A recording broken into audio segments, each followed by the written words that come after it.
एक भिखारी जिसके पास कल खाने को एक दाना नहीं था, आखिर वो एक ही रात में कैसे बन गया अरबपति? क्या था उस अंधेरी कोठरी का रहस्य जिसने उसे मौत के मुंह से निकालकर सोने के ढेर पर बिठा दिया? अपनी कुर्सियों की पेटी बांध लीजिए, क्योंकि सनातन वॉइस पर आज की यह कहानी आपकी आंखों और किस्मत पर विश्वास को हमेशा के लिए बदल देगी। बहुत समय पहले की बात है। एक छोटा सा गांव हुआ करता था जो शहर की भीड़ भाड़ और शोर शराबे से कोसों दूर बसा था। उस गांव का नाम सुंदरपुर था, लेकिन नाम के विपरीत वहां के कुछ लोगों मत में सुंदरता कम और संघर्ष ज्यादा लिखा था। इसी गांव के पुराने मंदिर के बाहर सीढ़ियों के पास एक अधेड़ उम्र का आदमी बैठा रहता था, जिसका नाम था भोला। भोला नाम जैसा ही सीधा और सरल था, लेकिन वक्त की मार ने उसे भिखारी बना दिया था। उसके चेहरे पर झुर्रियां थीं जो उसकी उम्र से ज्यादा उसके जीवन की कठिनाइयों को दिखाती थीं। उसके बाल बिखरे हुए और कपड़े जगह जगह से फटे हुए थे, जो कई महीनों से धुले नहीं थे। वह न तो बोल सकता था कि उसे क्या चाहिए और न ही किसी से लड़ सकता था। बस चुपचाप अपनी फटी हुई चादर बिछाकर उस पर बैठ जाता और आने जाने वाले लोगों के चेहरों को उम्मीद भरी नजरों से देखता रहता था। उसके पास एक पुराना और पिचका हुआ एल्यूमिनियम का कटोरा था, जो शायद उसे किसी कबाड़ में मिला था, और वही कटोरा उसकी पूरी दुनिया थी, क्योंकि उसी में उसकी रोटी और उसी में उसकी प्यास का पानी आता था। भोला को याद भी नहीं था कि आखिरी बार उसने भरपेट खाना कब खाया था या कब वह चैन की नींद सोया था। उसकी जिंदगी बस सूरज उगने से लेकर सूरज डूबने तक उस मंदिर की सीढ़ियों पर सिमट कर रह गई थी, जहां वह भगवान के दर्शन करने आने वाले भक्तों की दया पर निर्भर था। मंदिर में आने वाले लोग तरह तरह के होते थे। कुछ लोग बहुत अमीर होते थे, जो बड़ी बड़ी गाड़ियों से आते और भगवान के सामने हजारों का चढ़ावा चढ़ाते, लेकिन जब वे बाहर निकलते तो भोला की तरफ देखना भी अपनी शान के खिलाफ समझते थे। कुछ लोग ऐसे भी होते थे जो खुद गरीब थे, लेकिन उनके दिल में दया थी। वे अपनी सूखी रोटी में से भी एक टुकड़ा तोड़कर भोला के कटोरे में डाल देते। भोला को इन लोगों से ज्यादा लगाव था, क्योंकि वह समझता था कि भूख का दर्द क्या होता है।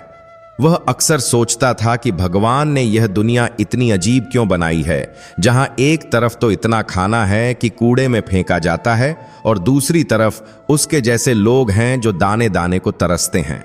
लेकिन भोला कभी भी अपनी किस्मत को कोसता नहीं था। उसके मन में एक अजीब सा विश्वास था कि शायद एक दिन सब कुछ बदल जाएगा। उसे नहीं पता था कि यह कैसे होगा या कब होगा, लेकिन यह उम्मीद ही थी जो उसे हर सुबह उठने और फिर उसी जगह जाकर बैठने की ताकत देती थी, जहां अपमान और धुतकार के सिवा अक्सर कुछ नहीं मिलता था। गर्मी की दोपहर में जब सूरज आग बरसाता था, तब भी वह वहीं बैठा रहता, और जब बारिश में सब लोग अपने घरों में दुबक जाते, तब भी वह किसी पेड़ के नीचे या मंदिर के छज्जे के नीचे सिकुड़ कर बैठा रहता।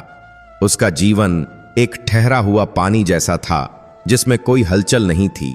बस वक्त धीरे धीरे बीत रहा था और वह मौत के इंतजार में दिन काट रहा था। एक दिन की बात है, जब मौसम बहुत खराब हो रहा था। सुबह से ही आसमान में काले बादल छाए हुए थे और हवा में एक अजीब सी नमी थी, जो बता रही थी कि आज बहुत जोर की बारिश होने वाली है। मंदिर में भी आज भीड़ बहुत कम थी, क्योंकि लोग मौसम का मिजाज देखकर अपने घरों से बाहर नहीं निकले थे। भोला अपनी जगह पर बैठा था, लेकिन आज उसे बड़ी बेचैनी हो रही थी। उसका पेट भूख से कुलबुला रहा था, क्योंकि पिछले 2 दिनों से उसे ढंग का खाना नहीं मिला था। कल रात उसे बस एक बासी पूरी मिली थी, जो किसी ने दया करके दे दी थी, लेकिन वह ऊंट के मुंह में जीरे के समान थी। आज सुबह से उसके कटोरे में एक भी सिक्का नहीं गिरा था। वह हताश होकर आसमान की तरफ देख रहा था, मानो भगवान से पूछ रहा हो कि आज उसकी परीक्षा क्यों ली जा रही है। तभी एक बड़ी ही शानदार गाड़ी मंदिर के गेट पर आकर रुकी। भोला की आंखों में एक चमक आ गई। उसने सोचा कि शायद आज उसकी किस्मत जाग जाए और कोई बड़ा सेठ आया हो जो उसे कुछ दे दे। गाड़ी से एक मोटा सा आदमी उतरा, जिसने बहुत महंगे कपड़े पहने हुए थे और गले में सोने की चेन लटक रही थी।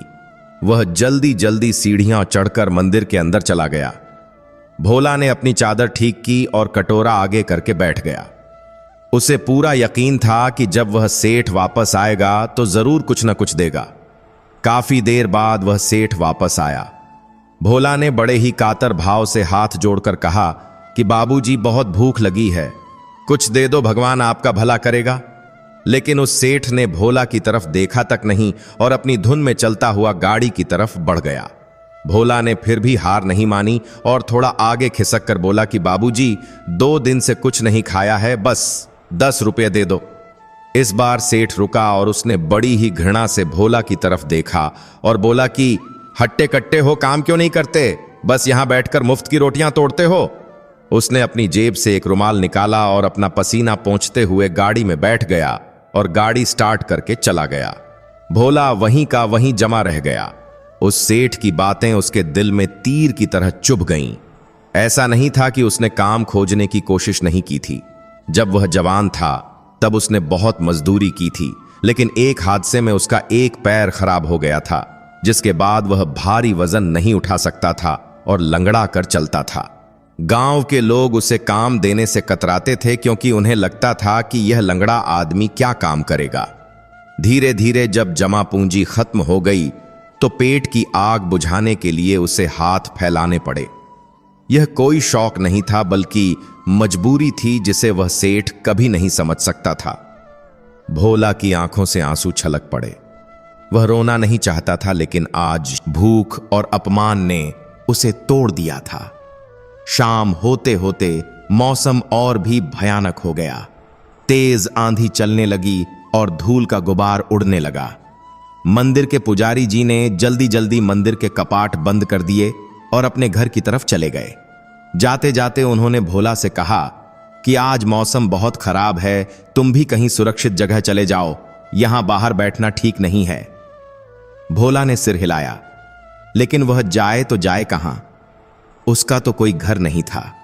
वह मंदिर के पीछे एक पुराने बरगद के पेड़ के नीचे सोता था, लेकिन आज आंधी इतनी तेज थी कि पेड़ के नीचे बैठना भी खतरनाक था।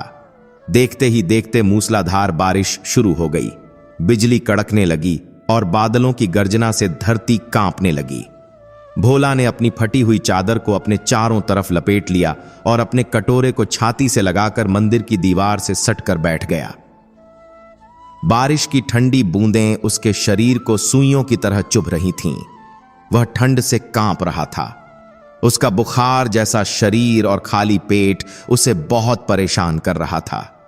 उसे लगा कि शायद आज की रात उसकी आखिरी रात होगी।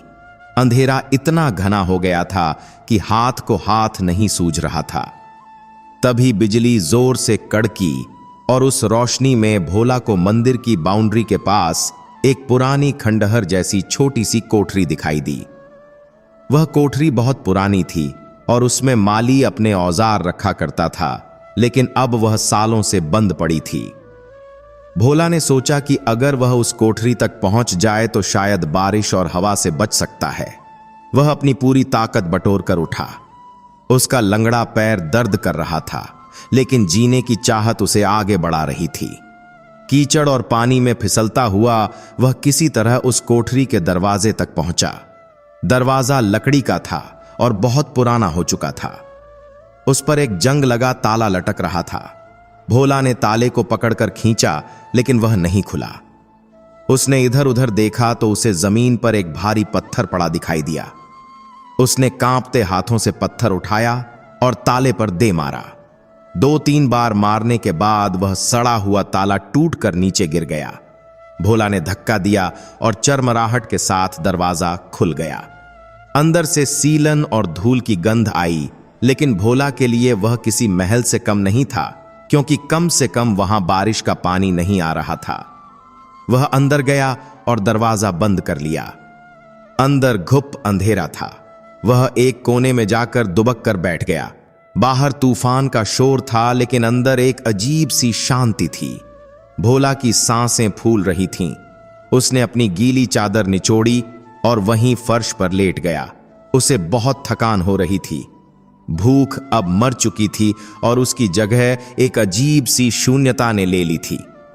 लेटे लेटे उसका हाथ जमीन पर किसी सख्त चीज से टकराया। उसने टटोल कर देखा तो वह एक लोहे का कड़ा जैसा कुछ लग रहा था जो जमीन में गड़ा हुआ था। जिज्ञासावश भोला ने उस कड़े को पकड़कर खींचा। उसे लगा शायद यह कोई पुरानी संदूक हो या कोई ढक्कन। पहले तो वह हिला नहीं, लेकिन जब उसने थोड़ा जोर लगाया तो जमीन की मिट्टी हटी और एक पत्थर की सिल सरकने का एहसास हुआ। भोला हैरान रह गया। उसने अपनी जेब से माचिस निकाली जो उसने बड़ी हिफाजत से एक पन्नी में लपेट कर रखी थी ताकि भीग न जाए। उसने एक तीली जलाई। माचिस की हल्की सी रोशनी में उसने देखा कि जमीन पर एक चौकोर पत्थर का ढक्कन था जिसमें वह लोहे का कड़ा लगा था। उसने उस पत्थर को पूरा खिसकाया तो नीचे एक छोटा सा गड्ढा दिखाई दिया। उस गड्ढे में एक पुराना काले पड़ चुके तांबे का लौटा रखा था। लौटा ऊपर से कपड़े से बंधा हुआ था। भोला का दिल जोर जोर से धड़कने लगा। यह क्या हो सकता है? क्या इसमें किसी ने धन छुपा रखा है या यह बस कोई पुराना कचरा है? एक भिखारी के लिए कोई भी बंद चीज एक उम्मीद की तरह होती है। उसने कांपते हाथों से वह लौटा बाहर निकाला। वह काफी भारी था। उसने उसे हिलाकर देखा तो अंदर से छन छन की आवाज आई। भोला की आंखें फटी की फटी रह गईं। यह आवाज सिक्कों की थी। उसने जल्दी से उस लोटे के मुंह पर बंधा हुआ कपड़ा जो गल चुका था उसे नोच कर हटाया। उसने माचिस की दूसरी तीली जलाई और लौटे के अंदर झांका। उस पल भोला को अपनी आंखों पर विश्वास नहीं हुआ। लौटे के अंदर सोने और चांदी के पुराने जमाने के सिक्के भरे हुए थे। तीली बुझ गई और अंधेरा फिर छा गया, लेकिन भोला की आंखों के सामने अभी भी वह सुनहरी चमक तैर रही थी। उसका पूरा शरीर कांपने लगा, इस बार ठंड से नहीं बल्कि डर और खुशी के मिले जुले एहसास से। एक भिखारी जिसके पास कल खाने के लिए 1 रुपया नहीं था, आज उसके हाथ में खजाना था। लेकिन तभी उसके मन में एक डर बैठ गया। अगर किसी को पता चल गया तो, अगर किसी ने देख लिया तो लोग उसे मार डालेंगे और यह सब छीन लेंगे। वह तो वैसे भी एक कमजोर भिखारी है। उसकी बात का कौन विश्वास करेगा कि यह उसे मिला है? सब सोचेंगे उसने मंदिर से चोरी की है। इस ख्याल ने उसकी खुशी को डर में बदल दिया। उसने जल्दी से लौटा वापस उसी गड्ढे में रखा और पत्थर का ढक्कन लगा दिया। फिर उसके ऊपर मिट्टी और धूल डाल दी ताकि किसी को पता न चले। वह वहीं उस ढक्कन के ऊपर बैठ गया। उसकी नींद पूरी तरह उड़ चुकी थी। बाहर तूफान अभी भी जारी था, लेकिन भोला के मन के अंदर उससे भी बड़ा तूफान चल रहा था। वह सोच रहा था कि अब उसे क्या करना चाहिए। क्या वह इस धन को लेकर भाग जाए या इसे यहीं रहने दे? भागकर कहां जाएगा? वह तो लंगड़ा है, और अगर यहीं रहा तो कब तक इसे छुपा पाएगा? रात भर भोला जागता रहा और तरह तरह की योजनाएं बनाता रहा। सुबह जब बारिश रुकी और सूरज की पहली किरण निकली तो भोला ने कोठरी का दरवाजा धीरे से खोला और बाहर झांका। सब कुछ शांत था। पेड़ पौधे धुले हुए और ताजे लग रहे थे। मंदिर का प्रांगण भी साफ हो गया था। भोला ने राहत की सांस ली। किसी ने उसे रात को अंदर जाते हुए नहीं देखा था। उसने अपने कपड़े ठीक किए और बाहर निकल आया। उसने दरवाजे को वैसे ही सटा दिया ताकि किसी को शक न हो कि यह खुला था। वह वापस अपनी जगह मंदिर की सीढ़ियों पर आकर बैठ गया। लेकिन आज वह बदला हुआ था। आज उसकी आंखों में वह लाचारी नहीं थी जो रोज होती थी। आज उसके पास एक राज था, एक ऐसा राज जो उसकी पूरी जिंदगी बदल सकता था, लेकिन उसे बहुत संभल कर चलना था। उसने तय किया कि वह किसी को भनक भी नहीं लगने देगा कि उसके पास क्या है। वह रोज की तरह ही भीख मांगेगा और सही समय का इंतजार करेगा। दिन चढ़ने लगा और लोग मंदिर आने लगे। आज फिर वही दिनचर्या शुरू हो गई। लोग आ रहे थे, कोई उसे देख रहा था, कोई नहीं। लेकिन भोला का ध्यान अब कटोरे पर नहीं था। उसका ध्यान उस कोठरी की तरफ था जहां उसका भाग्य गड़ा हुआ था। दोपहर के समय जब मंदिर में भीड़ कम थी, तभी एक घटना घटी जिसने भोला को और भी ज्यादा चिंता में डाल दिया। गांव का एक बदमाश लड़का जिसका नाम रंगा था, अपने 2 दोस्तों के साथ मंदिर की तरफ आया। रंगा गांव में छोटी मोटी चोरियां करता था और जुआ खेलता था। उसकी नजर हमेशा ऐसी जगहों पर रहती थी जहां से कुछ मिल सके। वह मंदिर के पीछे की तरफ जा रहा था। ठीक उसी कोठरी के पास जहां भोला ने रात बिताई थी। भोला का दिल मुंह को आ गया। अगर रंगा ने वह टूटा हुआ ताला देख लिया या कोठरी के अंदर चला गया तो सब गड़बड़ हो जाएगा। भोला अपनी जगह से उठा और लंगड़ाते हुए रंगा के रास्ते में आ गया। उसने जानबूझकर रंगा के सामने हाथ फैलाया और बोला, मालिक कुछ दे दो, बहुत भूख लगी है। रंगा ने गुस्से में भोला को धक्का दिया और बोला, हट जा रास्ते से पागल कहीं के, सुबह सुबह दिमाग खराब करने आ जाते हैं। धक्का लगने से भोला जमीन पर गिर गया, लेकिन उसने रंगा का ध्यान बंटा दिया था। रंगा और उसके दोस्त हंसते हुए दूसरी तरफ चले गए। भोला को चोट लगी थी, उसकी कोहनी छिल गई थी, लेकिन उसने दर्द की परवाह नहीं की। उसने चैन की सांस ली कि रंगा उस कोठरी की तरफ नहीं गया, लेकिन उसे समझ आ गया था कि वह खजाना वहां ज्यादा दिन सुरक्षित नहीं रह सकता। उसे जल्द ही कुछ करना होगा। वह सोचने लगा कि इस धन का वह क्या करेगा। क्या वह इससे अपना इलाज करवाएगा या कोई छोटा सा घर खरीदेगा या कोई दुकान खोलेगा? सपने बहुत बड़े थे, लेकिन हकीकत यह थी कि वह अभी भी एक भिखारी था और एक भिखारी के पास सोने का लौटा होना मौत के परवाने जैसा था। उस दिन भोला ने एक फैसला किया। वह इस खजाने को सीधे इस्तेमाल नहीं कर सकता। उसे किसी समझदार आदमी की मदद चाहिए होगी, कोई ऐसा जिस पर वह भरोसा कर सके। लेकिन इस दुनिया में भरोसा किस पर किया जाए? तभी उसे गांव के स्कूल मास्टर जी की याद आई। मास्टर जी, जिनका नाम विजय बाबू था, बहुत ही भले और ईमानदार इंसान थे। वे अक्सर मंदिर आते थे और भोला से हाल चाल पूछते थे। कभी कभी वे उसे खाने के लिए फल भी देते थे। भोला को लगा कि शायद वही एक इंसान है जो उसकी मदद कर सकते हैं और उसे धोखा नहीं देंगे। लेकिन डर यह भी था कि इतना सोना देखकर अच्छे अच्छों का ईमान डोल जाता है। भोला इसी उधेड़बुन में था कि शाम हो गई। आरती का समय हो गया और घंटियों की आवाज गूंजने लगी। भोला ने अपनी आंखों को बंद किया और भगवान से प्रार्थना की कि उसे सही रास्ता दिखाए। आरती के बाद जब विजय बाबू मंदिर से बाहर निकले तो भोला ने हिम्मत जुटाकर उन्हें आवाज दी, मास्टर जी। विजय बाबू रुके और भोला के पास आए। उन्होंने पूछा, क्या हुआ भोला, आज बड़े परेशान लग रहे हो, तबीयत तो ठीक है? भोला ने इधर उधर देखा कि कोई सुन तो नहीं रहा। फिर धीरे से फुसफुसाते हुए बोला, मास्टर जी, मुझे आपसे अकेले में कुछ बात करनी है, क्या आप मेरी मदद करेंगे? विजय बाबू हैरान थे, क्योंकि आज तक भोला ने कभी उनसे बात करने के लिए नहीं कहा था। वह तो बस भीख मांगता था। उसकी आंखों में एक अजीब सी गंभीरता देखकर मास्टर जी ने कहा, ठीक है भोला, तुम रात को मेरे घर आ जाना, वहीं बात करेंगे। रात का समय था। भोला ने अपनी पुरानी चादर ओढ़ी और मास्टर जी के घर की तरफ चल पड़ा। लेकिन वह खाली हाथ नहीं था। उसने अपनी फटी हुई चादर के नीचे वह भारी लौटा छुपा रखा था जिसे उसने शाम को अंधेरा होते ही कोठरी से निकाल लिया था। उसे डर लग रहा था कि रास्ते में कोई उसे रोक न ले। हर आहट पर वह सहम जाता था। गांव की गलियां सुनसान थीं और कुत्तों के भौंकने की आवाजें आ रही थीं। किसी तरह बचते बचाते वह मास्टर जी के घर पहुंचा। मास्टर जी का घर छोटा सा था और वे अपने बरामदे में बैठे कुछ किताबें पढ़ रहे थे। भोला ने धीरे से गेट खटखटाया।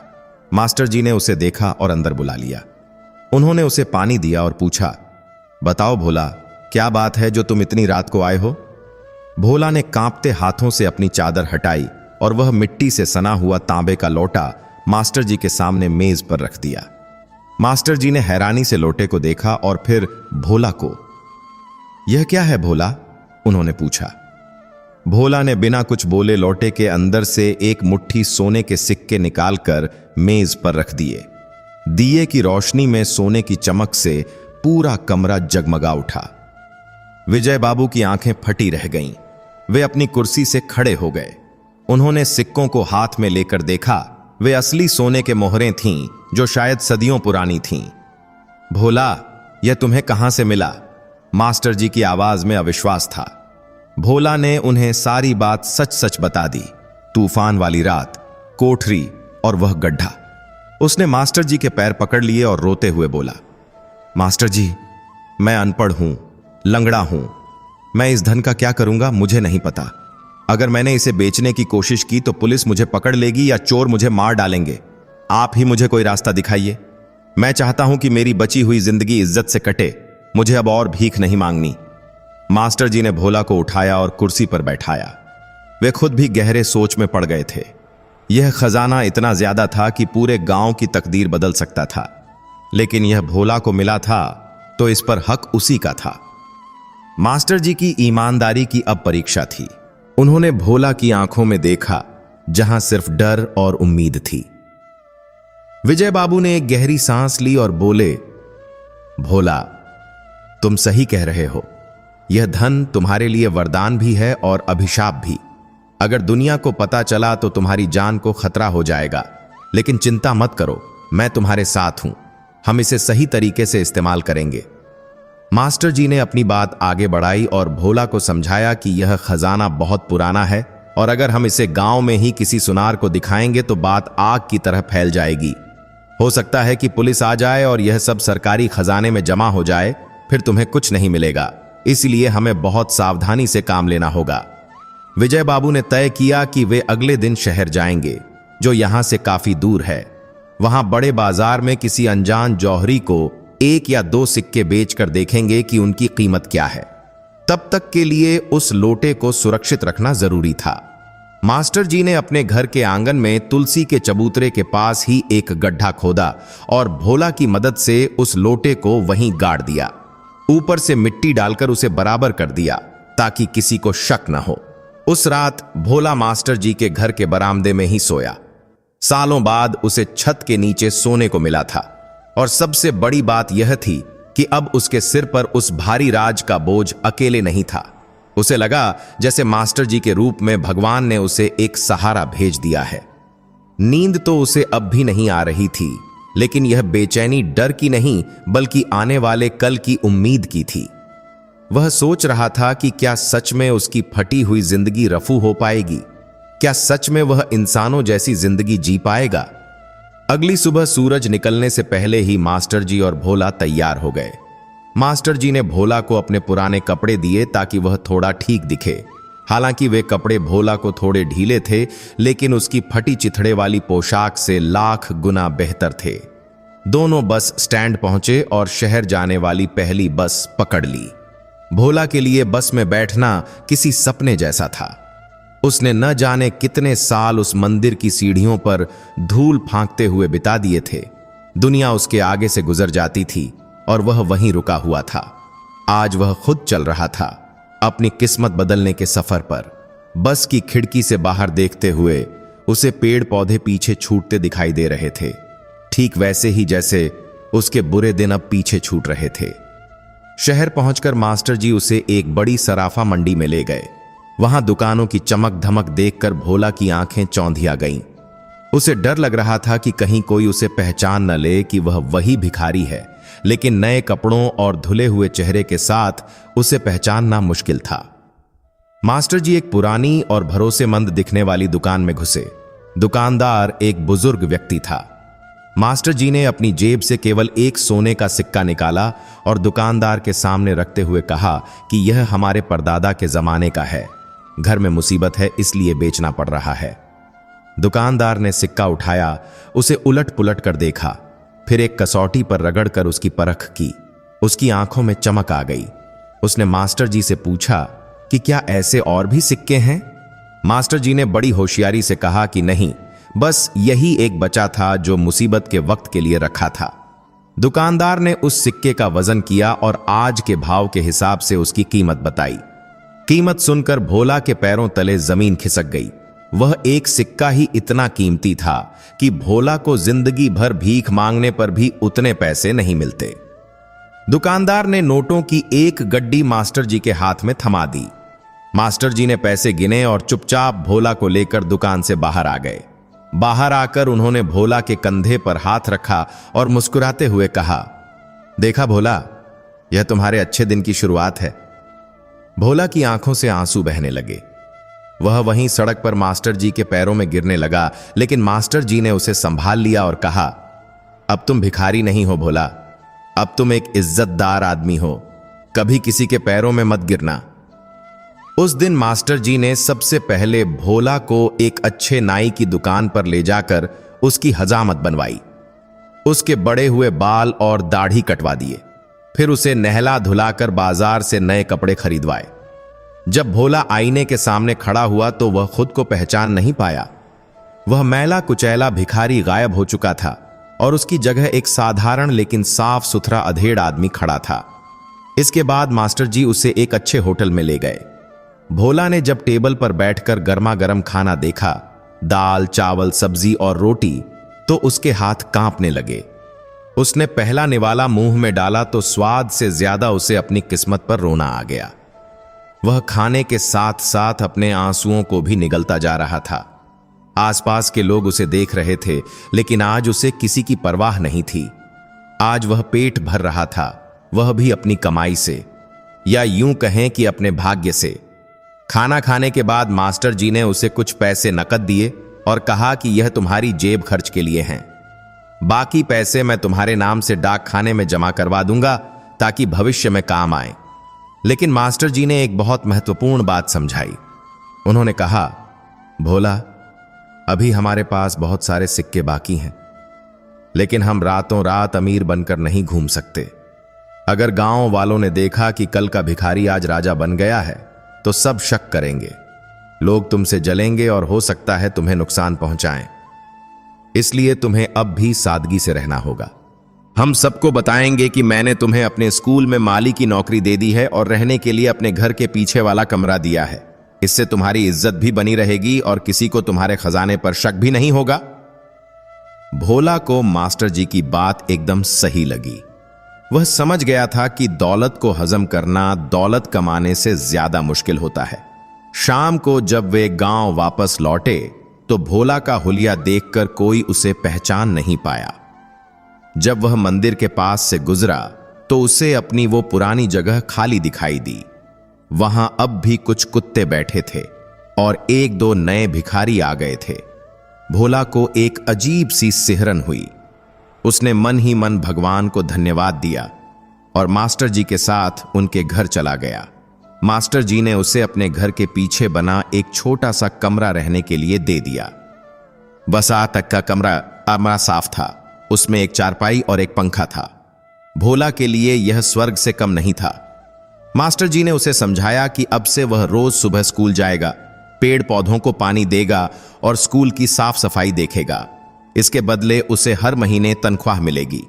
यह तनख्वाह असल में उसी के सिक्कों के पैसे थे, लेकिन दुनिया की नजरों में यह उसकी मेहनत की कमाई होने वाली थी।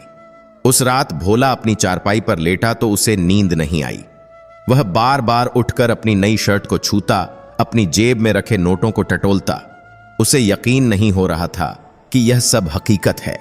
बाहर सन्नाटा था, लेकिन भोला के अंदर एक नई जिंदगी का शोर था। उसने कसम खाई कि वह इस मौके को गंवाएगा नहीं। वह अब एक नई पहचान बनाएगा। दिन बीतने लगे और भोला की जिंदगी पटरी पर आने लगी। वह सुबह जल्दी उठता, नहा धोकर साफ कपड़े पहनता और स्कूल पहुंच जाता। वह बड़े मन से पेड़ पौधों की देखभाल करता। जिन फूलों को वह पहले सिर्फ दूर से देखता था, अब वह उन्हें खुद उगा रहा था। बच्चे उसे भोला काका कहकर बुलाने लगे। पहले जब वह भीख मांगता था तो बच्चे उसे देखकर पत्थर मारते थे या चिढ़ाते थे, लेकिन अब वही बच्चे उससे नमस्ते करते और बातें करते। यह सम्मान भोला के लिए उन सोने के सिक्कों से भी ज्यादा कीमती था। मास्टर जी ने धीरे धीरे हर 2-3 महीने में शहर जाकर एक एक सिक्का बेचना शुरू किया। उन्होंने भोला का बैंक में खाता खुलवा दिया और सारा पैसा वहां जमा होने लगा। गांव वालों को लगता था कि मास्टर जी बहुत दयालु हैं जो उन्होंने एक भिखारी को आश्रय दिया, लेकिन कोई नहीं जानता था कि भोला अब गांव के कई अमीरों से ज्यादा अमीर था। भोला ने भी अपनी पुरानी आदतें छोड़ दीं। अब वह सीधा चलता था। उसकी चाल में आत्मविश्वास था। उसका स्वास्थ्य भी सुधरने लगा। अच्छा खाना खाने से उसके गाल भर गए और शरीर में ताकत आ गई। वह लंगड़ाता अब भी था, लेकिन अब वह लाचारी की लंगड़ाहट नहीं थी। एक दिन की बात है, वही सेठ जिसने मंदिर के बाहर भोला को दुत्कारा था, स्कूल में किसी कार्यक्रम के मुख्य अतिथि बनकर आया। वह मंच पर बैठा भाषण दे रहा था और दान धर्म की बड़ी बड़ी बातें कर रहा था। भोला वहीं पास में खड़ा पौधों को पानी दे रहा था। कार्यक्रम खत्म होने के बाद जब सेठ अपनी गाड़ी की तरफ जा रहा था तो उसका रुमाल गिर गया। भोला ने देख लिया। वह लपक कर आगे बढ़ा और रुमाल उठाकर सेठ को दिया। सेठ ने उसे पहचाना नहीं। उसने भोला के साफ कपड़े और काम को देखकर सोचा कि यह स्कूल का कोई कर्मचारी है। सेठ ने खुश होकर अपनी जेब से 10 रुपए का नोट निकाला और भोला की तरफ 10 रुपए का नोट दिया, बढ़ाया। भोला उस नोट को देखकर मुस्कुराया। उसे वह दिन याद आ गया जब उसने इसी सेठ से 10 रुपए मांगे थे और बदले में अपमान मिला था। आज वही सेठ उसे 10 रुपए दे रहा था। भोला ने बड़ी विनम्रता से हाथ जोड़कर कहा, नहीं मालिक, इसकी जरूरत नहीं है। भगवान का दिया बहुत है, आप यह पैसे किसी जरूरतमंद को दे दीजिएगा। सेठ हैरान रह गया। एक मामूली माली का यह जवाब उसे समझ नहीं आया। वह चुपचाप अपनी गाड़ी में बैठ गया। भोला ने वह 10 रुपए नहीं लिए क्योंकि अब वह भिखारी नहीं था। उसने अपनी आत्मसम्मान की कमाई खानी शुरू कर दी थी। समय का पहिया घूमता रहा। करीब 1 साल बीत गया। भोला के पास अब बैंक में काफी अच्छी रकम जमा हो गई थी। मास्टर जी ने एक दिन भोला से कहा, भोला, अब समय आ गया है कि तुम अपने लिए कुछ बड़ा करो। कब तक मेरे घर के पीछे वाले कमरे में रहोगे और कब तक सिर्फ माली का काम करोगे? तुम्हारे पास इतना धन है कि तुम अपना खुद का घर बना सकते हो या कोई बड़ा व्यापार शुरू कर सकते हो। भोला ने सोचा और कहा, मास्टर जी, मुझे व्यापार करना तो नहीं आता और न ही मुझे बड़े घर का लालच है, लेकिन मेरे मन में एक इच्छा है। मैं चाहता हूं कि मैं उस मंदिर के पास एक ऐसी जगह बनाऊं जहां कोई भी भूखा आदमी कभी खाली पेट न जाए। मैंने भूख की तड़प झेली है। मैं नहीं चाहता कि कोई और भी उस दर्द से गुजरे। मास्टर जी भोला की बात सुनकर गदगद हो गए। उन्होंने सोचा नहीं था कि धन आने के बाद भी भोला का दिल इतना पवित्र रहेगा। अक्सर पैसा आने पर इंसान बदल जाता है, लेकिन भोला का दुख ने उसे इतना मांझ दिया था कि वह सोने से भी ज्यादा खरा हो गया था। मास्टर जी ने कहा, यह तो बहुत ही नेक विचार है भोला। हम अन्न क्षेत्र खोल सकते हैं जहां गरीबों को मुफ्त भोजन मिले, लेकिन इसमें एक अड़चन थी। मंदिर की जमीन पर कोई भी निर्माण करने के लिए गांव की पंचायत और मंदिर समिति की अनुमति चाहिए थी, और मंदिर समिति का अध्यक्ष वही रंगा का पिता था जो गांव का सरपंच भी था और बड़ा ही लालची आदमी था। अगर उसे पता चलता कि भोला के पास पैसा है तो वह जरूर कोई न कोई गड़बड़ करता। इसलिए मास्टर जी ने एक योजना बनाई।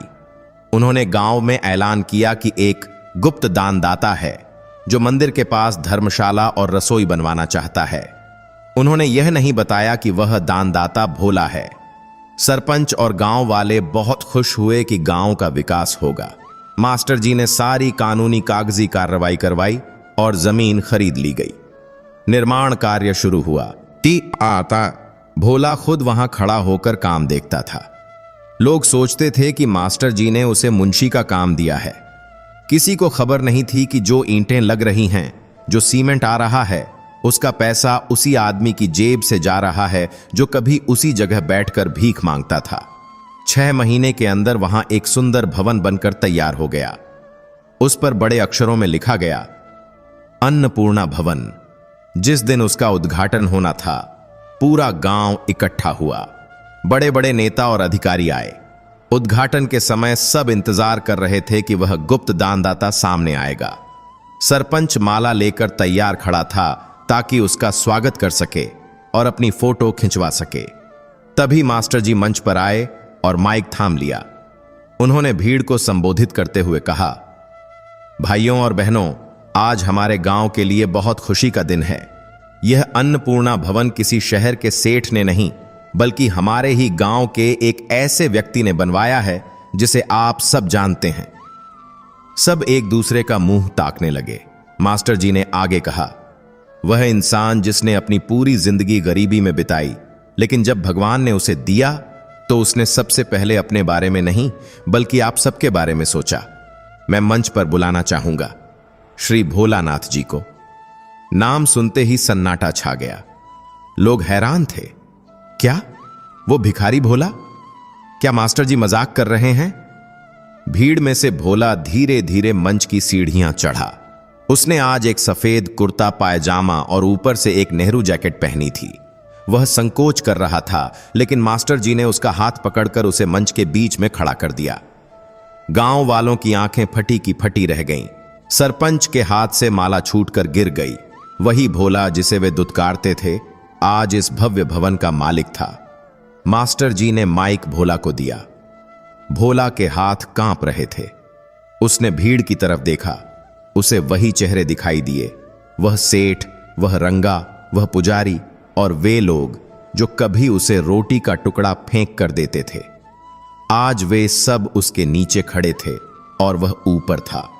भोला ने गहरी सांस ली और बोलना शुरू किया। मैं कोई भाषण देना नहीं जानता, मैं बस इतना जानता हूं कि पेट की आग बहुत बुरी होती है। जब तक मैं यहां सीढ़ियों पर बैठता था, मैं सिर्फ खुद के लिए मांगता था, लेकिन आज भगवान ने मुझे देने लायक बनाया है। यह भवन मेरा नहीं है, यह आप सबका है। आज के बाद इस गांव में कोई भी भूखा नहीं सोएगा, यह मेरा वचन है। भोला की बात में इतनी सच्चाई और दर्द था कि लोगों की आंखों में पानी आ गया। कल तक जो उसे हिकारत से देखते थे, आज श्रद्धा से देख रहे थे। तालियों की गड़गड़ाहट से पूरा प्रांगण गूंज उठा। रंगा जो पीछे खड़ा था, शर्म से सिर झुकाए हुए था। सेठ को अपनी उस दिन की हरकत पर पछतावा हो रहा था। भोला ने साबित कर दिया था कि आदमी कपड़ों से नहीं, अपने कर्मों और दिल से बड़ा होता है। अन्नपूर्णा भवन शुरू हो गया।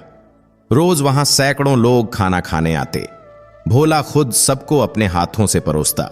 उसे जो सुकून लोगों को खाना खिलाकर मिलता था, वह उसे सोने के सिक्कों को गिनने में कभी नहीं मिला। लेकिन कहानी अभी खत्म नहीं हुई थी।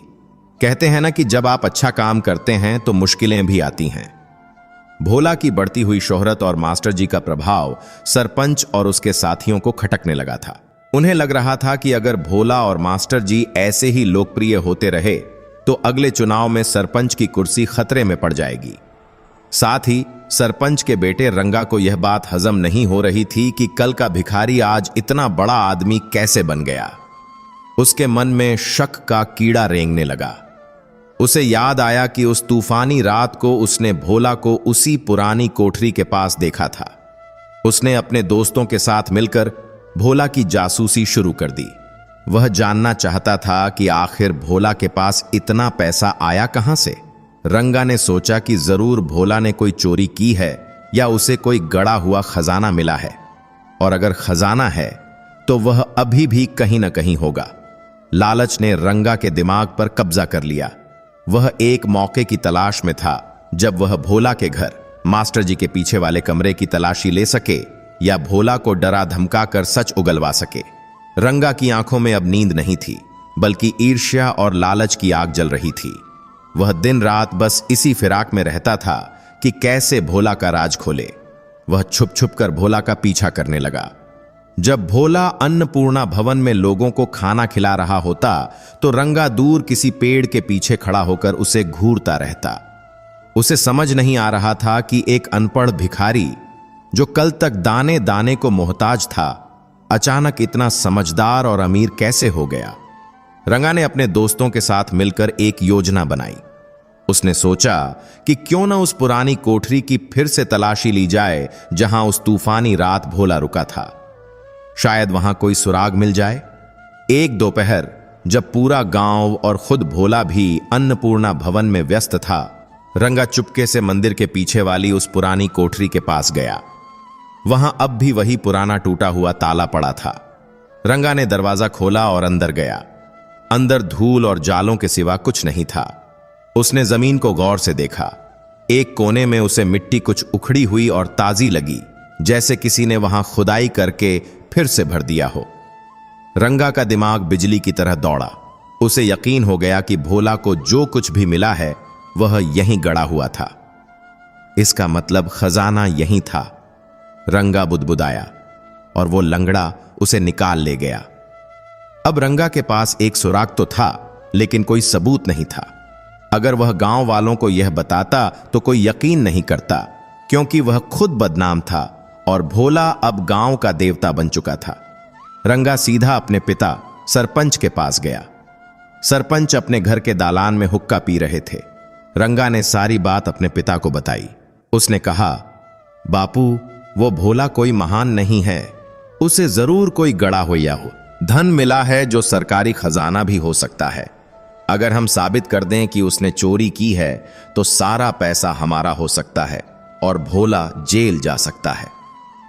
सरपंच रंगा से ज्यादा घाघ और चालाक था। उसने हुक्के का कश लगाया और धुआं छोड़ते हुए बोला, बेटा, जोश से नहीं होश से काम लो। अभी हवा भोला के पक्ष में बह रही है।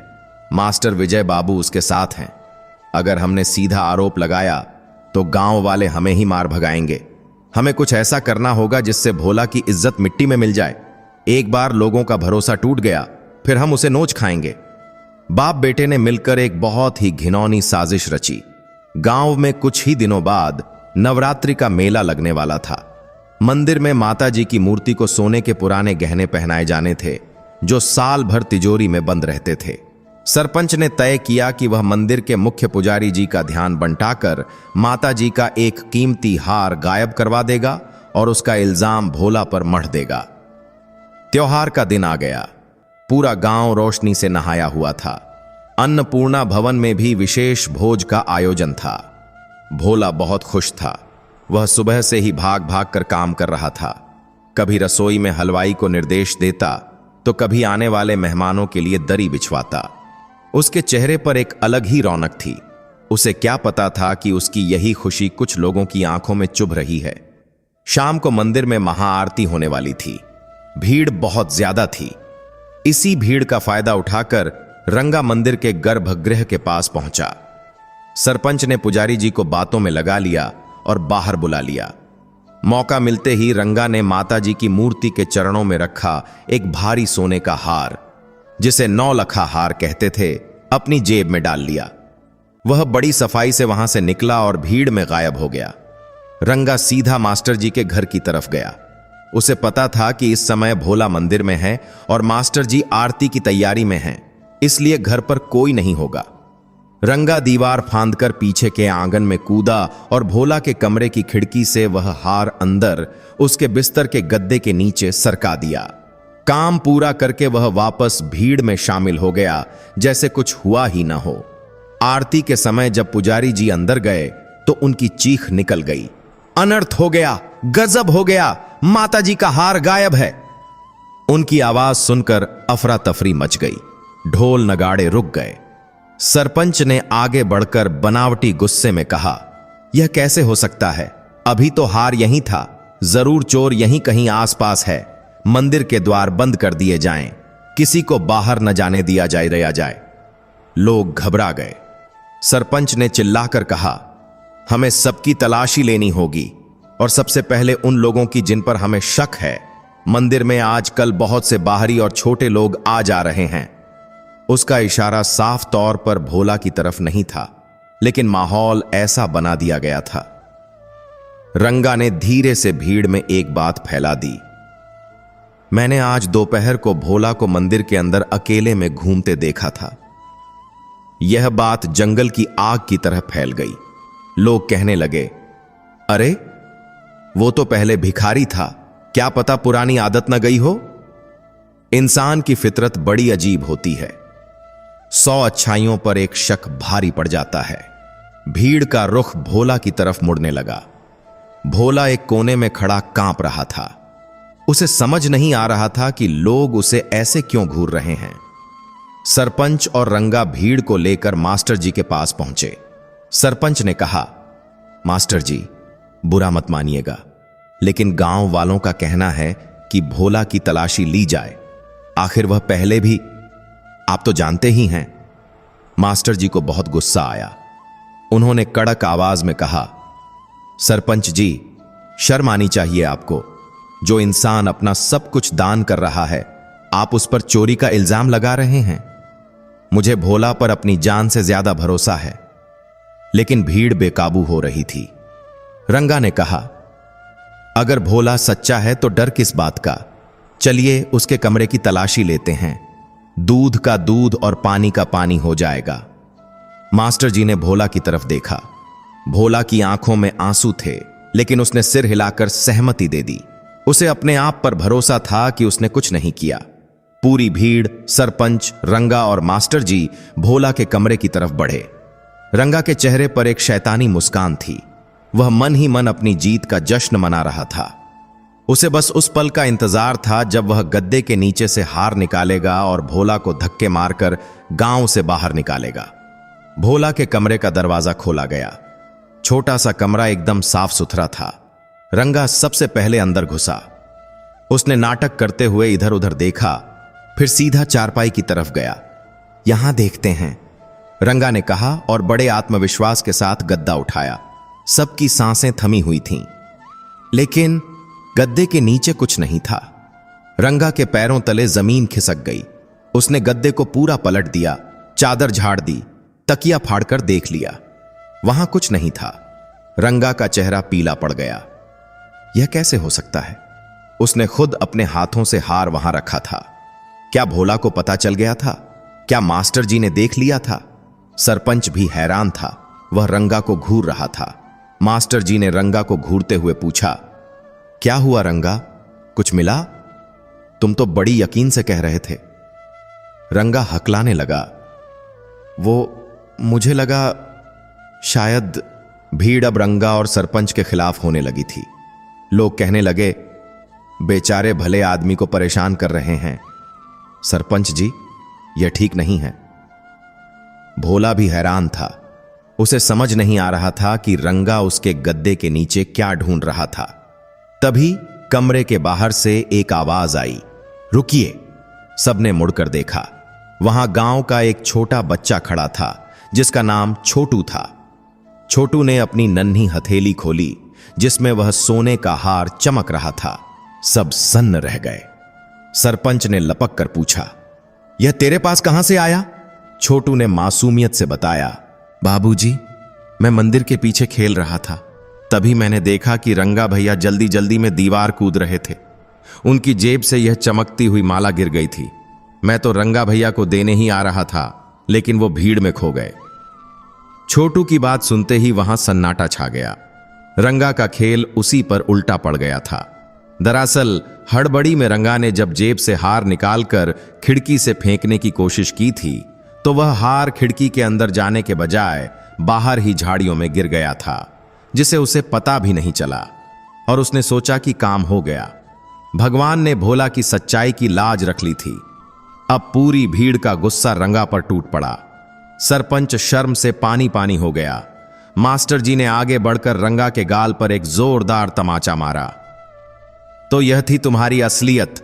तुम एक निर्दोष को फंसाना चाहते थे? गांव वाले रंगा को पीटने ही वाले थे कि भोला बीच में आ गया। उसने अपने हाथ फैलाकर सबको रोक दिया। भोला ने कहा, नहीं भाइयों, इसे मत मारिए। गलती इंसान से ही होती है। शायद रंगा बाबू को कोई गलतफहमी हो गई थी। आज माता जी का दिन है। आज के दिन हिंसा ठीक नहीं। जाने दीजिए इन्हें। भोला की यह बात सुनकर लोग दंग रह गए। जिसने उसकी जान लेने की कोशिश की, उसी को वह बचा रहा था। मास्टर जी की आंखों में भोला के लिए सम्मान और बढ़का रह गया। उन्होंने सरपंच से कहा, ले जाइए अपने बेटे को और शुक्र मनाइए कि भोला का दिल सोने का है, वरना आज यह पुलिस थाने में होता।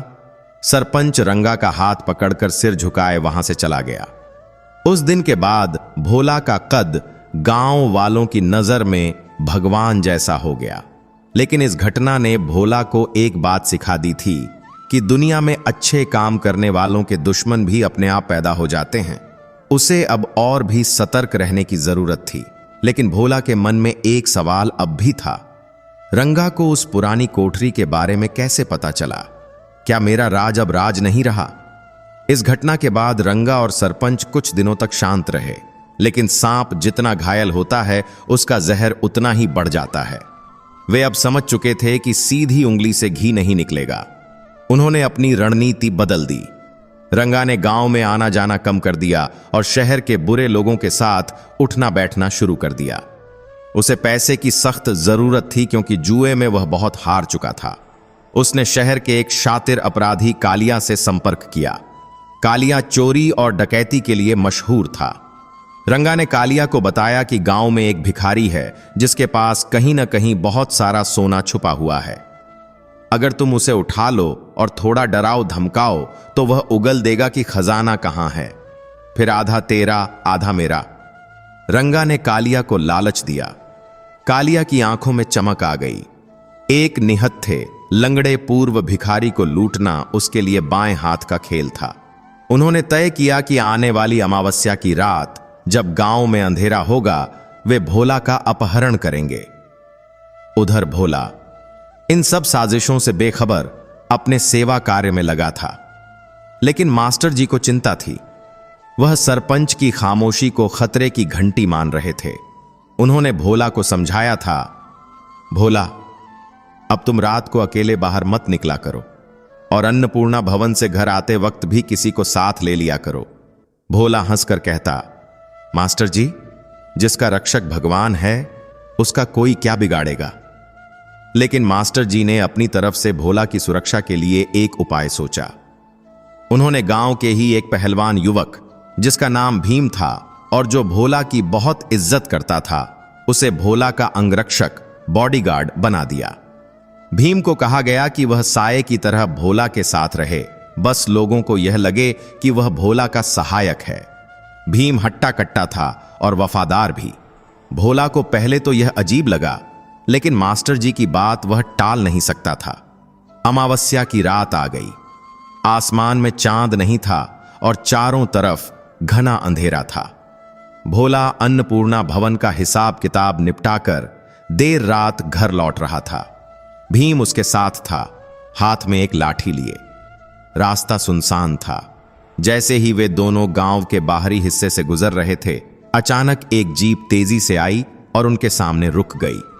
जीप में से 4 नकाबपोश आदमी निकले, जिनके हाथों में चाकू और डंडे थे। यह कालिया और उसके गुंडे थे। रंगा दूर जीप में बैठा तमाशा देख रहा था। गुंडों ने भोला को घेर लिया। चुपचाप हमारे साथ चलो, वरना यहीं काट कर फेंक देंगे, कालिया गुर्राया। भोला घबरा गया। उसने कभी ऐसी हिंसा नहीं देखी थी, लेकिन इससे पहले कि कोई गुंडा भोला को हाथ लगाता, भीम शेर की तरह उन पर टूट पड़ा। भीम ने अपनी लाठी घुमाई और पहले ही वार में एक गुंडे के हाथ से चाकू गिरा दिया। लेकिन वे 4 थे और भीम अकेला। हाथापाई शुरू हो गई। भीम पूरी ताकत से लड़ रहा था, लेकिन एक गुंडे ने पीछे से भीम के सिर पर डंडा मार दिया। भीम लड़खड़ा कर गिर गया। अब भोला अकेला पड़ गया। कालिया ने भोला को कॉलर से पकड़ा और घसीटते हुए जीप की तरफ ले जाने लगा। भोला चिल्लाया, बचाओ बचाओ, लेकिन सुनसान रास्ते पर सुनने वाला कोई नहीं था। रंगा जीप के अंदर से ही चिल्लाया, जल्दी कर कालिया, कोई आ जाएगा। भोला ने अपनी पूरी जान लगाकर विरोध किया। उसने कालिया के हाथ पर काट लिया। कालिया दर्द से बिलबिलाया और उसकी पकड़ ढीली हो गई। भोला लंगड़ाते हुए भागा। वह खेतों की तरफ भागा जहां जीप नहीं जा सकती थी। गुंडे उसके पीछे भागे। अंधेरे में ठोकर खाकर भोला गिर गया। उसे लगा अब सब खत्म। गुंडे उसके सिर पर खड़े थे। तभी अंधेरे में एक और आवाज गूंजी, गोलियों की आवाज। धां धां। गुंडे ठिठक गए। सामने से पुलिस की जीप की बत्तियां चमकती हुई आ रही थीं। मास्टर जी पुलिस लेकर आ गए थे।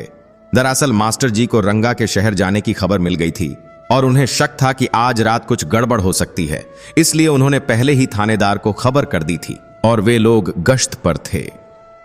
पुलिस को देखते ही कालिया और उसके साथी भागने लगे, लेकिन पुलिस ने जीप दौड़ाकर उन्हें घेर लिया। रंगा, जो अपनी जीप स्टार्ट करके भागने की कोशिश कर रहा था, घबराहट में जीप को एक पेड़ से टकरा बैठा। पुलिस ने सबको गिरफ्तार कर लिया। जब रंगा के चेहरे से नकाब या जब उसे जीप से निकाला गया, हटाया गया, तो पुलिस और मास्टर जी हैरान नहीं हुए, लेकिन भोला को बहुत दुख हुआ। उसने रंगा की तरफ देखा और कहा, रंगा बाबू, पैसे के लिए इतना गिर गए?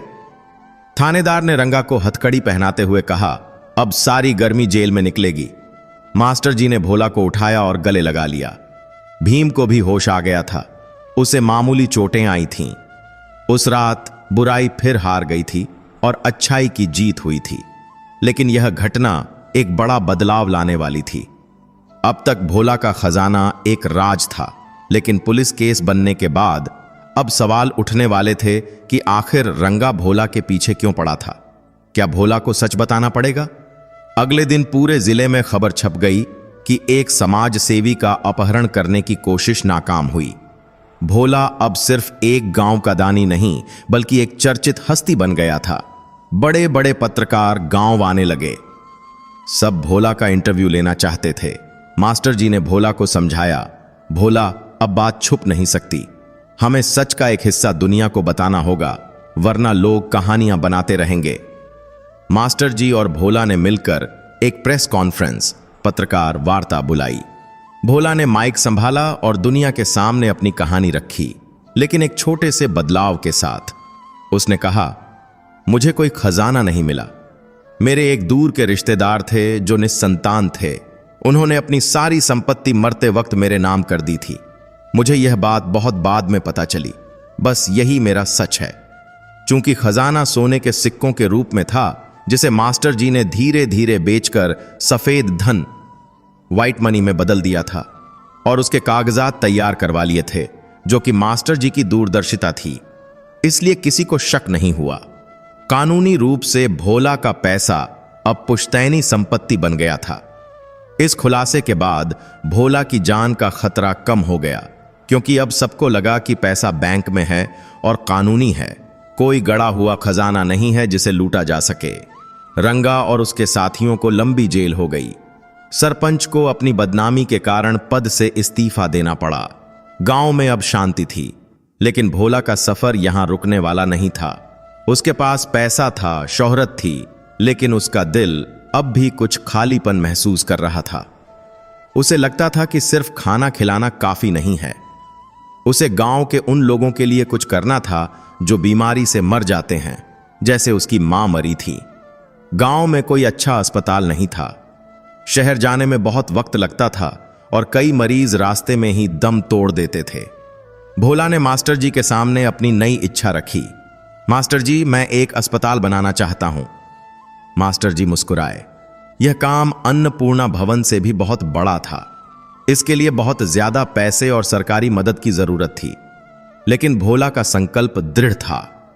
अस्पताल बनाने का सपना देखना आसान था, लेकिन उसे पूरा करना पहाड़ तोड़ने जैसा था। जमीन की समस्या फिर आ खड़ी हुई। गांव के पास एक ही बड़ी जमीन थी जो अस्पताल के लिए उपयुक्त थी, लेकिन वह जमीन एक पुराने जमींदार की थी जो बहुत ही जिद्दी और अड़ियल था।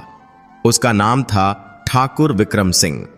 विक्रम सिंह शहर में रहता था और उसे अपनी पुश्तैनी जमीन से बहुत प्यार था, भले ही वह बंजर पड़ी हो। मास्टर जी और भोला कई बार ठाकुर साहब से मिलने शहर गए, लेकिन उन्होंने हर बार मिलने से मना कर दिया। एक बार जब मुलाकात हुई भी तो ठाकुर ने साफ कह दिया, मैं अपनी जमीन किसी भिखारी के अस्पताल के लिए नहीं दूंगा, यह मेरे पूर्वजों की निशानी है। भोला निराश हो गया। उसके पास पैसे थे, वह मुंह मांगी कीमत देने को तैयार था, लेकिन ठाकुर को पैसे का नहीं, अपनी आन का घमंड था। यह भोला के धैर्य की नई परीक्षा थी। क्या वह उस जिद्दी जमींदार का दिल जीत पाएगा या उसका अस्पताल का सपना अधूरा रह जाएगा?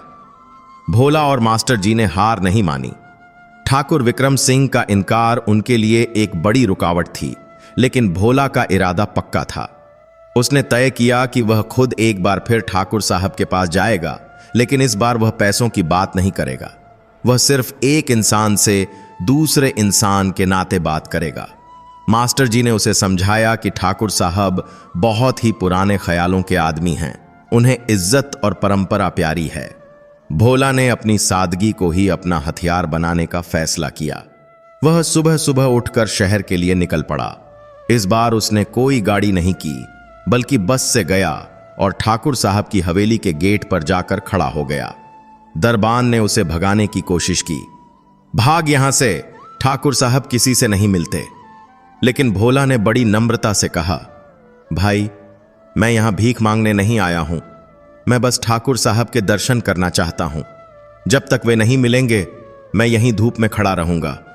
दरबान ने सोचा पागल है, चला जाएगा, लेकिन भोला वहीं खड़ा रहा।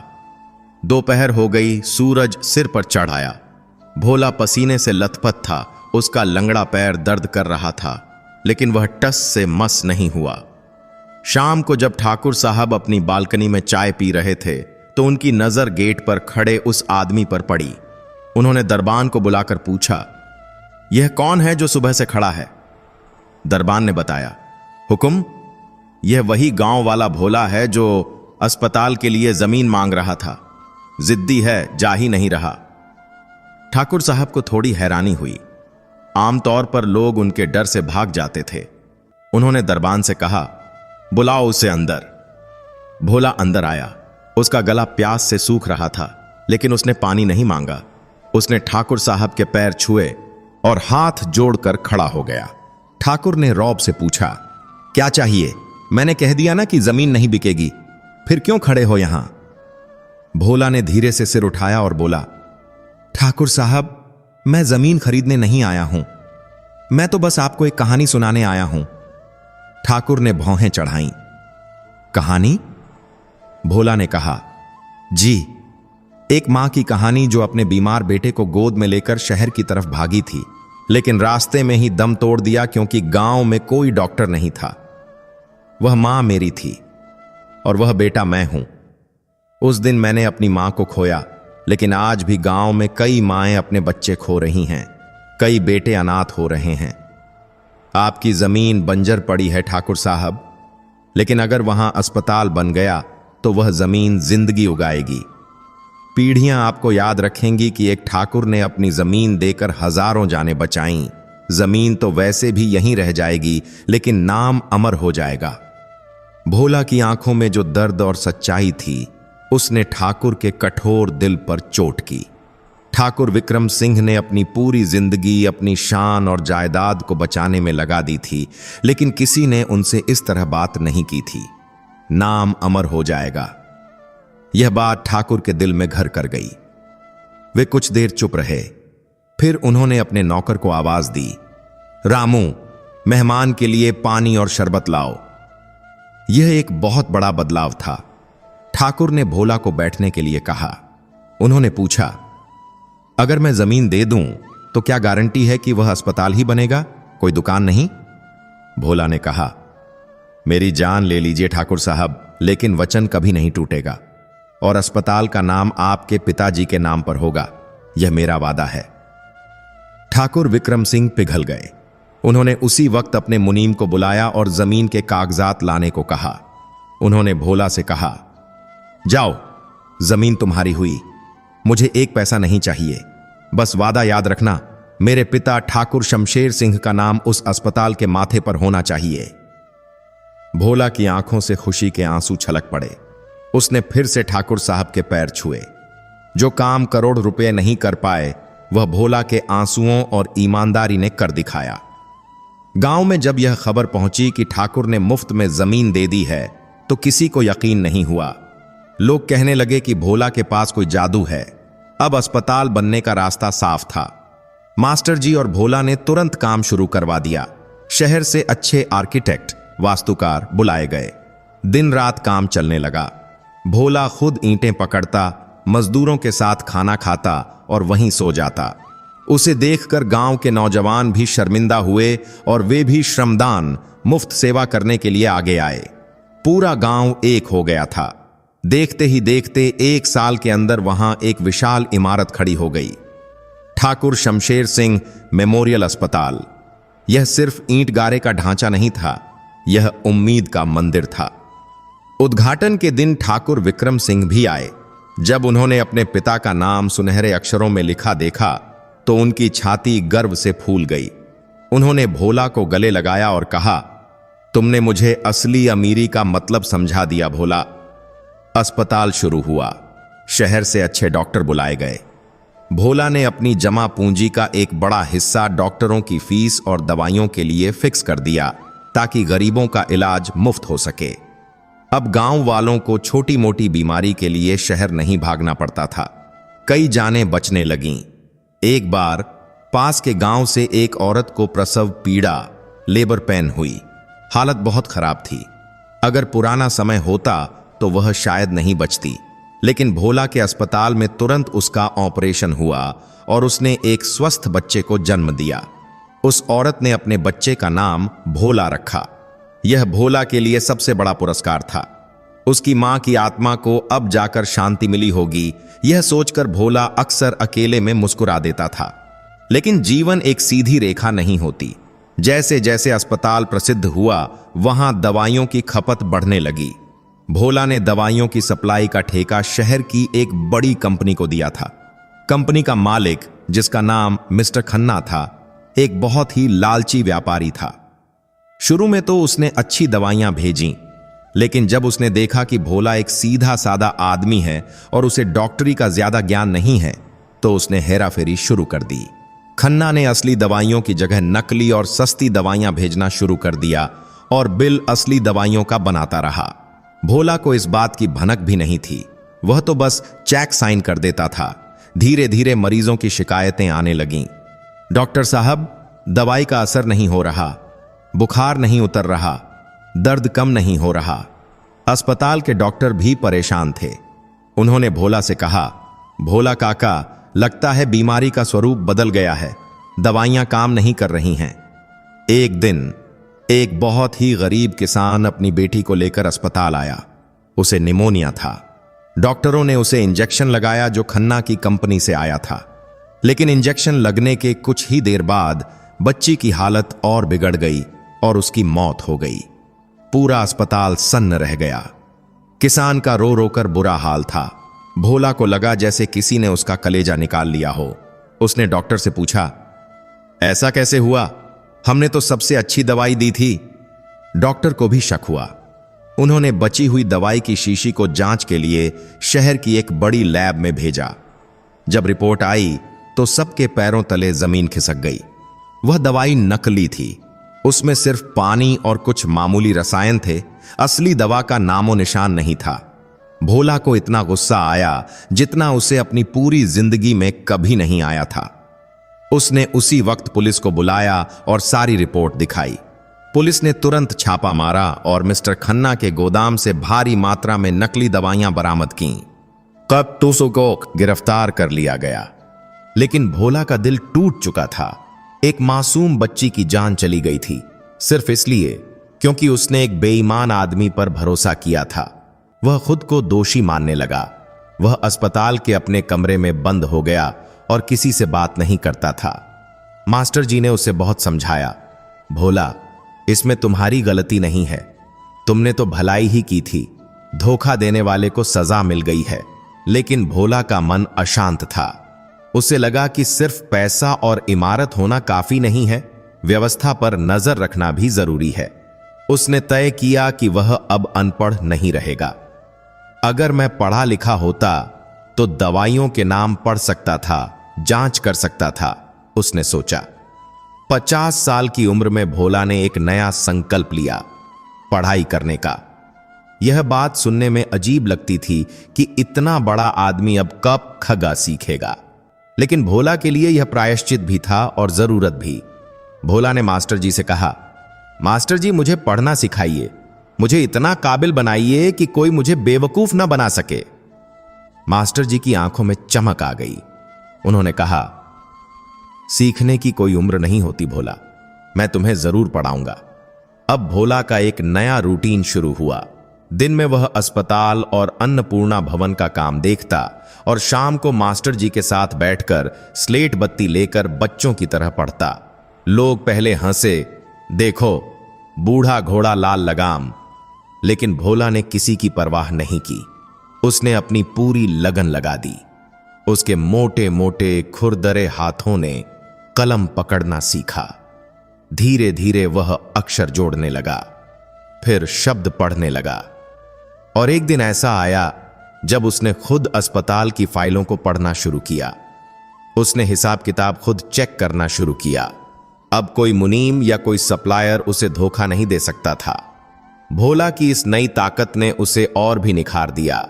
समय बीतता गया। भोला अब बूढ़ा होने लगा था।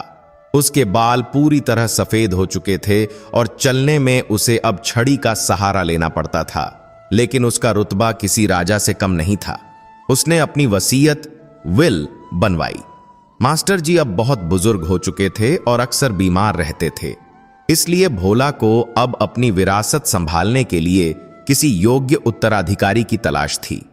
उसके अपने कोई बच्चे नहीं थे, उसका परिवार तो यह पूरा गांव था, लेकिन उसे एक ऐसा व्यक्ति चाहिए था जो निस्वार्थ भाव से इस सेवा को आगे बढ़ा सके।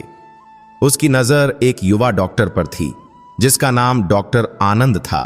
आनंद शहर का रहने वाला था, लेकिन उसने अपनी ऐश ओ आराम की जिंदगी छोड़कर भोला के अस्पताल में सेवा करना चुना था। वह दिन रात मरीजों की सेवा में लगा रहता था। भोला को उसमें अपनी जवानी की परछाई दिखती थी, वही तड़प, वही सेवा भाव।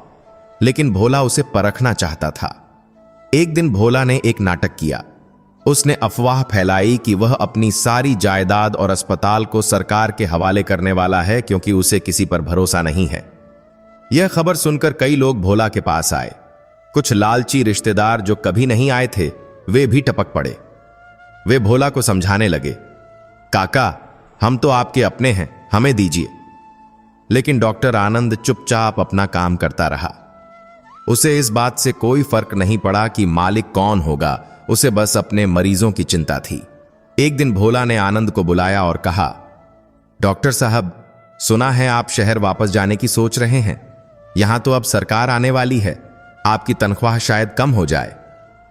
आनंद ने मुस्कुराते हुए कहा, काका, मैं यहां तनख्वाह के लिए नहीं आया था। मुझे यहां जो सुकून मिलता है वह शहर के करोड़ों रुपयों में नहीं है। सरकार आए या कोई और, जब तक मेरे हाथ चल रहे हैं मैं यहीं इन गरीबों का इलाज करूंगा। भोला की आंखों में आंसू आ गए। उसे उसका वारिस मिल गया था। एक भव्य समारोह में भोला ने घोषणा की कि उसके बाद अन्नपूर्णा भवन और शमशेर सिंह अस्पताल की जिम्मेदारी एक ट्रस्ट संभालेगा और उस ट्रस्ट के मुख्य डॉक्टर आनंद होंगे। भोला ने अपनी निजी संपत्ति का एक एक पैसा उस ट्रस्ट के नाम कर दिया। उसने अपने लिए कुछ नहीं रखा सिवाय उन कपड़ों के जो उसने पहने थे। सब लोग हैरान थे, इतना त्याग। भोला ने माइक पर कहा, मैं नंगा आया था, नंगा ही जाऊंगा। यह धन मुझे भाग्य ने दिया था ताकि मैं इसे सही हाथों में सौंप सकूं। मेरा काम पूरा हुआ। उस दिन भोला को लगा कि वह सच में मुक्त हो गया है। उस रात वह बहुत गहरी नींद सोया, बिना किसी चिंता के। कहानी का अंत करीब आ रहा था। कुछ साल बाद मास्टर विजय बाबू का देहांत हो गया। भोला को बहुत गहरा धक्का लगा। उसका मार्गदर्शक, उसका दोस्त चला गया था। भोला अब और भी अकेला महसूस करने लगा। वह अक्सर मंदिर की उसी सीढ़ी पर जाकर बैठ जाता जहां से उसकी कहानी शुरू हुई थी। वह घंटों वहां बैठा रहता, आते जाते लोगों को देखता। अब वह भीख नहीं मांगता था, लेकिन वह अपनी जड़ों को नहीं भूला था। लोग उसे झुककर प्रणाम करते, लेकिन वह उन्हें रोकता और कहता, मैं वही भोला हूं, बस कपड़े बदल गए हैं। एक दिन सर्दी की एक ठंडी सुबह जब पुजारी जी मंदिर का कपाट खोलने आए तो उन्होंने देखा कि भोला उसी सीढ़ी पर बैठा है। उसका सिर दीवार से टिका हुआ है और चेहरे पर एक शांत मुस्कान है। पुजारी जी ने पास जाकर उसे हिलाया, भोला काका उठो, बहुत ठंड है। लेकिन भोला नहीं उठा। वह अपनी अनंत यात्रा पर निकल चुका था। वहीं उसी जगह जहां उसने अपनी जिंदगी के सबसे बुरे और सबसे अच्छे दिन बिताए थे। भोला की अंतिम यात्रा में ऐसा जनसैलाब उमड़ा जो शायद किसी बड़े नेता या राजा के लिए भी न उमड़ता। हजारों लोग रो रहे थे। जिन अनाथों को उसने पाला, जिन मरीजों को उसने बचाया, जिन भूखों को उसने खिलाया, वे सब आज अपने पिता को विदा करने आए थे। भोला चला गया, लेकिन वह मरा नहीं। वह आज भी उस अस्पताल की हर धड़कन में जिंदा है, अन्नपूर्णा भवन के हर निवाले में जिंदा है। उसकी कहानी आज भी गांव की चौपालों पर सुनाई जाती है। एक भिखारी की कहानी जिसने अपनी किस्मत को नहीं बल्कि दूसरों की किस्मत को बदला। और लोग कहते हैं कि कभी कभी भगवान मंदिर के अंदर मूर्ति में नहीं बल्कि बाहर सीढ़ियों पर बैठे किसी इंसान के रूप में मिल जाते हैं। सुंदरपुर गांव आज भी सुंदर है, लेकिन उसकी असली सुंदरता उन ईंट पत्थरों में नहीं बल्कि भोला की उस विरासत में है जो सिखाती है कि देने वाला हाथ लेने वाले हाथ से हमेशा ऊंचा होता है।